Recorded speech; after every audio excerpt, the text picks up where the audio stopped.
جن کا سیکھنا ضروری ہے، یعنی فرض ہے۔ تو فرض علوم میں سے کچھ نہ کچھ ہم تھوڑی بہت چیزیں سیکھتے ہیں۔ نماز میں کتنی دیر قیام ضروری ہے؟ تو اس کا جواب یہ ہے کہ جتنی دیر قرات ضروری ہے اتنی دیر قیام ضروری ہے، یعنی بقدر قرات فرض قیام بھی فرض ہے، جتنی قرات فرض ہے اتنا قیام بھی فرض ہے، جتنی قرات واجب ہے اتنا قیام بھی واجب ہے، اور جتنی قرات سنت ہے اتنا قیام بھی سنت ہے۔ لیکن پہلی رکعت میں قیام فرض میں مقدار تکبیر تحریمہ بھی شامل ہے، پہلی رکعت میں اللہ اکبر کہنا بھی شامل ہے، ایک ایکسٹرا چیز۔ کون سی نمازوں میں تکبیر تحریمہ کے لیے کھڑے ہونا فرض ہے؟ جن نمازوں میں قیام فرض ہے ان میں تکبیر تحریمہ کے لیے قیام فرض ہے۔ تو اگر بیٹھ کر اللہ اکبر کہا پھر کھڑا ہو گیا، نماز شروع نہ ہوئی۔ بیٹھ کر اللہ اکبر کہا تو نماز شروع نہ ہوئی، کھڑے ہو کے اللہ اکبر کہنا ہوگا۔ وہ کون سی نمازیں جن میں قیام فرض ہے؟ فرض، وتر، عیدین، سنت فجر میں قیام فرض ہے۔ اگر بلا عذر صحیح کو یہ نمازیں بیٹھ کر ادا کرے گا تو نہ ہوگی۔ کس صورت میں کھڑے ہو کر نماز پڑھنے کی طاقت ہونے کے باوجود بیٹھ کر پڑھنا بہتر ہے؟ کھڑا ہو سکتا ہے پھر بھی وہ بیٹھ کر پڑھے تو بہتر ہے۔ جو شخص قیام پر قادر ہے مگر سجدہ نہیں کر سکتا، یعنی زمین پر یا زمین پر اتنی اونچی رکھی ہوئی چیز جس کی اونچائی 12 انگل سے زیادہ نہ ہو، سجدہ کرنے سے عاجز ہو، تو اس شخص سے قیام ساقط ہو جائے گا۔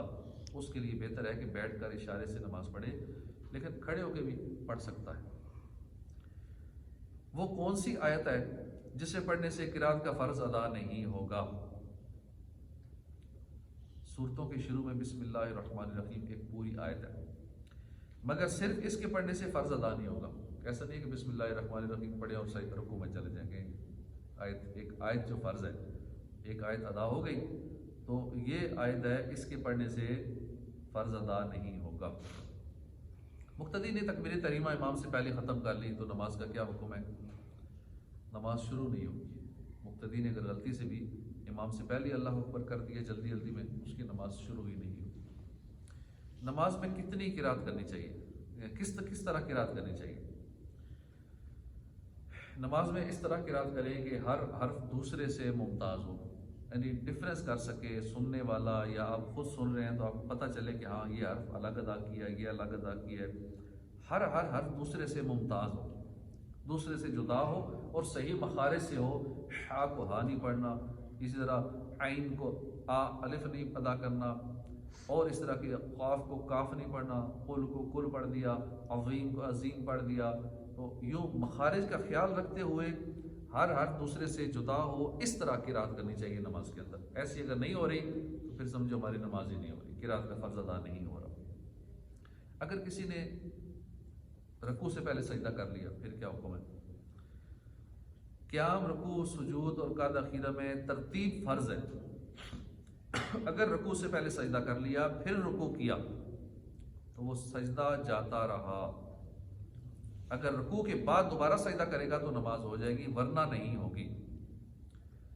رکوع کے بعد ڈائریکٹ وہ سجدے میں چلا گیا، پھر یاد آیا کہ میرا رکوع رہ گیا تھا، وہ واپس آئے، رکوع کرے پھر سجدہ کرے، کیونکہ پہلے والا سجدہ ختم ہو گیا، دوبارہ سے سجدہ کرنا ہوگا، دوبارہ رکوع کرنا ہوگا، پھر وہ کرنا ہوگا۔ کئی کنفیوز ہو جاتے ہیں کہ اب رکوع تو چھوٹ ہی گیا ہے، اب کیا کریں؟ سجدہ صاف کر لیتے ہیں، سجدہ صاف کر کے پوری کر لیتے ہیں نماز۔ تو سجدہ صاف سے کام نہیں چلے گا، دوبارہ واپس آ کے رکوع ادا کرنا ہوگا، پھر دوبارہ سجدہ کرنا ہوگا، پھر نماز ہوگی۔ رکوع میں اگر کوئی سبحان ربی العظیم غلط پڑھتا ہے، عظیم نہیں پڑھ سکتا، صحیح ادا نہیں کر سکتا، تو کیا کرے؟ تو جب تک وہ صحیح ادا نہیں کر سکتا تو وہ یہ پڑھے سبحان ربی الکریم۔ رکوع کا ادنا درجہ کیا ہے؟